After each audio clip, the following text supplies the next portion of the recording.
देखिए, मैं यूथ लोगों को वही बोलना चाहता हूँ कि देखो, जैसे तुम आप लोग अडप्ट करते हैं, फूड स्टाइल को अडप्ट कर देते हैं फटाफट, ड्रेस स्टाइल को फटाफट अडप्ट कर देते हो, मोबाइल स्टाइल को फटाफट अडप्ट करते हो, वैसे ही नौकरी में ह्यूमन रिसोर्स डेवलपमेंट को भी फटाफट अडप्ट कर दो, तो कुछ प्रॉब्लम नहीं होगा।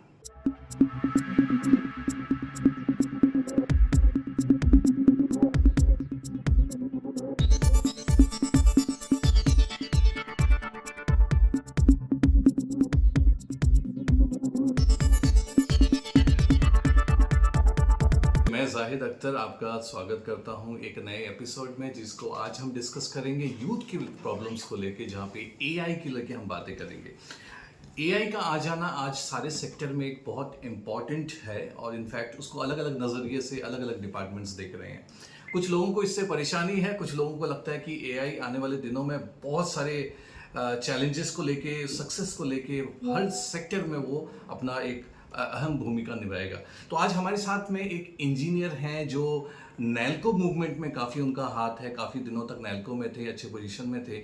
और सर जो हैं बेसिकली उनकी एक्सपर्टीज़ एल्यूमिनियम इंडस्ट्री में है बेसिकली। तो आज उनसे हम बात करेंगे और जानने की कोशिश करें कि एआई का एडवांटेजेस क्या है, डिसएडवांटेजेस क्या है, वेदर ये लोगों की नौकरी को खा जाएगा जैसे अक्सर लोग बोला करते हैं।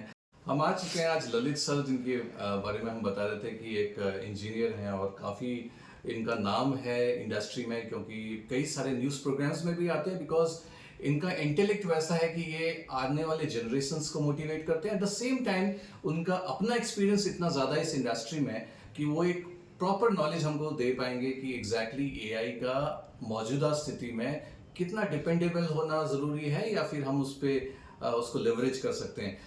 सर, आपका वेलकम है इस सेकेंड एपिसोड में बिजनेस पैनोरामा आके। सर, जानना चाहेंगे कि एआई का नाम आपने सुना होगा, तो AI is not new to anybody.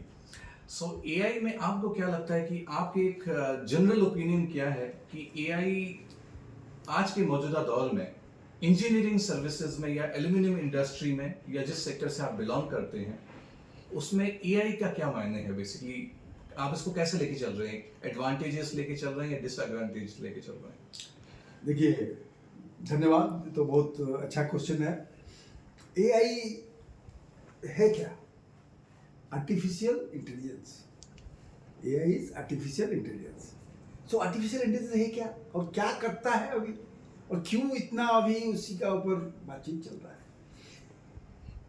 देखिए, पहले के जमाने में जो आदमी क्या करता था, आदमी प्लॉव खुद करता था, बैल लेके प्लॉव करता था, सो करता था, सब करके फसल उगाता था।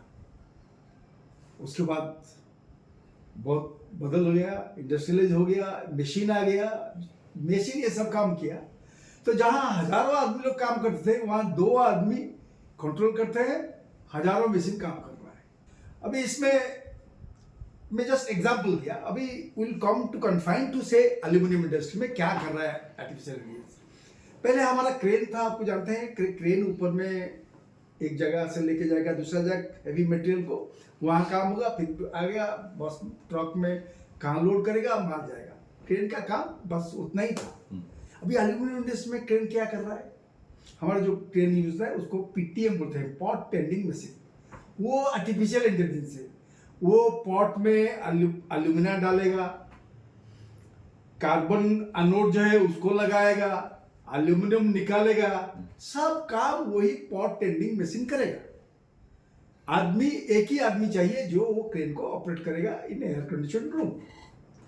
तो जो काम अगर मैनुअली किया जाएगा तो वहाँ 100 आदमी जरूरत है, और वो गर्मी में पसीना में काम नहीं कर सकते थे। So many things are there.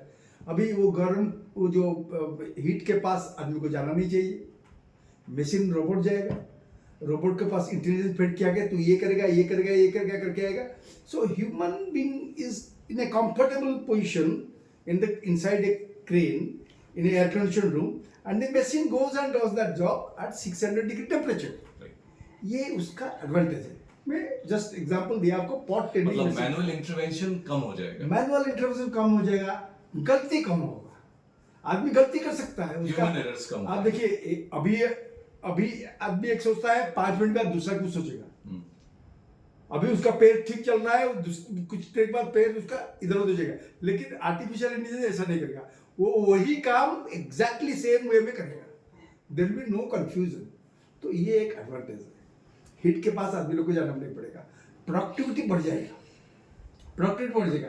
अभी up to date artificial intelligence का एग्जाम्पल मैं देता हूँ।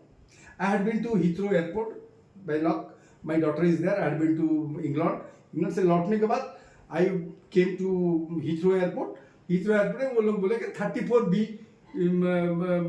पैविलियन में आपका फ्लाइट जाएगा इंडिया। हम वहाँ गया, तो हम जब वहाँ गए था मतलब, तो उसके बाद क्या हुआ, अचानक बोला कि एक्सकावेटर में नीचे जाओ। अरे हम बोले तो ऊपर में तो सब है, हम नीचे क्यों जाएंगे, हम एक्सकावेटर नीचे है। नीचे जाए तो कोई नहीं है, कुछ नहीं, पूरा मैदान खाली है। बाएं से में ट्रेन, दाएं में ट्रेन, सबवे ट्रेन। हम बोले क्या है, एक पक पक पक पक पक पक आर्टिफिशियल इंटेलिजेंस का एक लड़की कर रहा है, वो कुछ बोल रहा है। हम बोले क्या बोल रहा है, whoever want to go to 34B terminal, please board the train here, please board the train, ऐसा बोल रहा है, पक पक कर रहा है। हम तो पहली बार देखा, हम बोले क्या है, बोला कुछ सच है झूठ है। मैं तो डाउट हुआ, तो मैं कुछ नहीं किया, मैं रुक गया। वहाँ एक तो लिफ्ट भी था, मतलब एक्सकावेटर में हम लोग नीचे है, लेकिन एक लिफ्ट भी आ रहा था। लिफ्ट में लिफ्ट मैन था, तो लिफ्ट मैन जब आया, लिफ्ट जब नीचे आया, तो मैं मेरा मिसेस को बोला तुम रुको। मैं तुरंत दौड़ के वो लिफ्ट मैन के पास गया। हम बोले अभी हमें तो 34B जाना है, और क्या करना है। नहीं नहीं आप तो और आर्टिफिशियल AI लेडी बोल रहे हैं ना, आप कोई भी बाएं दाएं में कोई भी, जब देखा तो फिर बाएं बैठ गया, फिर गया, फिर 34B में जाके पहुंच गया। सो आर्टिफिशियल इंटेलिजेंस और एक चीज़ है, वहाँ ऐसे ही हम लोग घूम रहे हैं, ऐसे और एक भी आर्टिफिशियल इंटेलिजेंस घूम रहा है। वो क्या कर रहा है, घूम घूम के सब साफ कर रहा है, और जो भी है पिकअप कर रहा है। और हमारे सामने जो अगर वहाँ पहुँच जाएगा तो घूम जाएगा, इधर चल जाएगा, उधर चलेगा, एक्सीडेंट नहीं होगा। सो वहाँ तक आर्टिफिशियल इंटेलिजेंस ऑलरेडी पहुँच सो बेसिकली रिसोर्स मैनेजमेंट बहुत अच्छा से कर पाएगा। और कई जगह एक्सट्रीम कंडीशंस में AI से रिलेटेड जो रोबोट्स हैं वो आपको एक्सट्रीम कंडीशन में काम करने से आपको बचा पाएगा। सर इसके साथ में एक बहुत बड़ा जो चैलेंज है जो आज का यूथ देखता है कि अगर AI ज्यादा आ जाएगा तो डेफिनेटली मैनुअल इंटरवेंशन कम होगा। आपने ही बताया यहाँ पे 10 आदमी का काम एक रोबोट करने वाला है, तो नेचुरली जो 8-9 आदमी का काम ले भी तो रहा है ना। तो क्या ये चैलेंज नहीं है एक नए यूथ के लिए कि AI जब आने वाले टाइम में सब ले लेगा तो हमारा नौकरी करना, ये नौकरी का पा जाना, ये कैसे किस नजर से देखते हैं? क्योंकि उनके दिमाग में ये सवाल है और इसकी वजह से कई सारी प्रॉब्लम्स आ रही हैं। और वो कई जगह पे ऐसे भी होता है कि इंटरव्यूज आ जाती हैं लेकिन वो लोग अटेंड नहीं करना चाहते हैं। So it's bothering their minds. तो आपको इसमें क्या कहना है? ये सही आप बोले, ये आशंका जो है, ये कंफ्यूजन तो रहेगा। क्यों रहेगा, उसको कौन सॉल्व करना चाहिए? देखिए आज जॉब तो वो लोग कर लेगा, मतलब एक आर्टिफिशियल इंटेलिजेंस 50 आदमी का काम कर लेगा, बिल्कुल वो सही है। पर वही जो काम कर रहे थे वो 49 का नौकरी तो गया।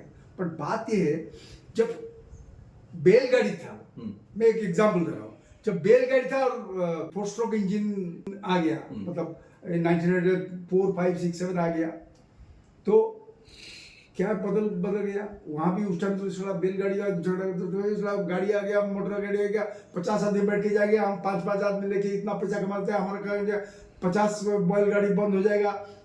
गवर्नमेंट का बहुत बड़ा रोल है जी। Government has to see that how to engage those people exactly and how to skill them and use them otherwise। वही लोग जो बैलगाड़ी चलाते वो ड्राइवर बन गए। गाड़ी एक था 50 आ गया, पहले 10 आदमी शहर जाते थे, उसके बाद 1000 आदमी शहर गए। तो 1000 आदमी जब शहर गए उतना एंगेजमेंट ड्राइवर में हो गया। नहीं, मैं आपकी बात को समझ इसलिए पा रहा हूँ क्योंकि हमने देखा है ट्रेनिंग इंडस्ट्री में भी ये होता है नॉर्मली कि अब उन लोगों को अपडेट किया जा रहा है AI से related. Now they are also told कि आप एडिशनल कोर्सेज कीजिए, एक बेसिक इंजीनियर की हैसियत से आप मार्केट में मत जाइए। आप जाएंगे तो आपके सामने एक बेसिक स्किल सेट होना चाहिए कि AI में कितना जानते हैं, ऑटोमेशन को लेके क्या जानते हैं, या फिर IoT को लेके क्या जानते हैं, राइट। तो इसका नॉलेज भी हम सिखाते हैं बच्चों को ताकि वो इंटरव्यू में, आप ही का भाषा में बोल रहा हूँ, नजरिया बदलना चाहिए। या तो जो यंग मास है उनको नजरिया बदलना चाहिए। मतलब it is not a threat, it is never a threat. A technical innovation is never a It's threat, never a it is for the human kind. अभी बात ये क्या है, जो पॉलिटिकल पावर है, they are utilising the technical innovation. अभी atom bomb को Hiroshima Nagasaki में गिराना है या पावर प्लांट बनाना है, who takes the decision? The politician. So it is the responsibility of politician, the master of the area or state, how you utilize the technical innovation for the betterment of public and how you are educating the public to accept that change. Sir I come to almost to the end of the programme, जहाँ पे मेरा last सवाल आपसे फिर भी वही रहेगा कि मैं नॉर्मली यूथ को लेके बहुत सवाल करता रहता हूँ, और ये वो सवाल है जो यूथ के दिमाग में चल रहे होते हैं, कई बार वो बोल पाता है, नहीं भी बोल पाता है। तो मेरा लास्ट सवाल यह है कि आप क्योंकि आप इस डोमेन से रिलेटेड हैं, तो आप इस जगह में क्या बोलना चाहेंगे, यूथ को कैसे मोटिवेट करेंगे ताकि वो अडेप्ट करें इन सिचुएशन को और इसको उतने ही इंपॉर्टेंस के साथ आगे लेके चले? देखिए, मैं यूथ लोगों को वही बोलना चाहता हूँ कि देखो, जैसे आप लोग अडॉप्ट करते हैं, फूड स्टाइल को अडॉप्ट कर देते हैं फटाफट, ड्रेस स्टाइल को फटाफट अडॉप्ट कर देते हो, मोबाइल स्टाइल को फटाफट अडॉप्ट करते हो, वैसे ही नौकरी में ह्यूमन रिसोर्स डेवलपमेंट को भी फटाफट अडॉप्ट कर दो, तो कुछ प्रॉब्लम नहीं होगा। मतलब जिंदगी में फ्लेक्सिबिलिटी का होना बहुत जरूरी है, इसीलिए एआई को कभी भी थ्रेट ना समझे। एआई आपकी जिंदगी में खुशियां लेके आएगा, आपका इनोवेशन लेके आएगा। आज के इस वंडरफुल से मैसेज के साथ में हम सर आपका शुक्रगुजार हैं कि आपने एक्चुअली अच्छा अपना कीमती समय दिया। हम अगले एपिसोड में डेफिनेटली आएंगे और बहुत सारे ऐसे बातों पे डिस्कस करेंगे जो आपका सुनना जरूरी है, हमारा बताना जरूरी है।